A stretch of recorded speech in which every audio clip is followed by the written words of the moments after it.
আকাশীগংগা ধাৰাবাহিকখনৰ আহিবলগীয়া এপিছডৰ আজি এটি জেনেৰেল প্ৰমো মুকলি হৈছে।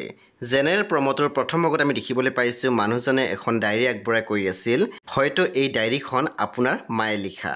তাৰপিছত আমি প্ৰমোত দেখিবলৈ পাইছোঁ আৰাধ্যাৰ মাকে কৈ থকা শুনা পাইছিলোঁ, অ' আৰাধ্যা, মই পাপ কৰিছিলোঁ তোক আমাৰ মৰমৰ পৰা বঞ্চিত কৰি।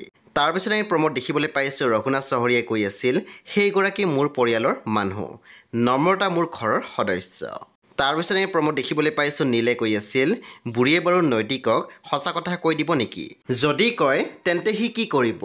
সেই বন্ধু বান্ধৱীসকল, এয়া আছিলে আকাশীগংগা ধাৰাবাহিকখনৰ আহিবলগীয়া এপিছডৰ এটি জেনেৰেল প্ৰমোহে। আকাশীগংগা ধাৰাবাহিকখন আপোনালোকে চাবলৈ পাব প্ৰতি সোমবাৰৰ পৰা শনিবাৰলৈকে নিশা 9:30 বজাত কেৱল মাত্ৰ ৰং টিভিত। সেই বন্ধু বান্ধৱীসকল, পৰৱৰ্তী আপডেটৰ বাবে আপোনালোকে মোৰ চেনেলটো ছাবস্ক্ৰাইব কৰি কাষত থকা বেল আইকন টিপি দিবলৈ একেবাৰে নাপাহৰিব। আৰু প্লিজ আপোনালোকে মোৰ ভিডিঅ' এটা লাইক কৰি দিব।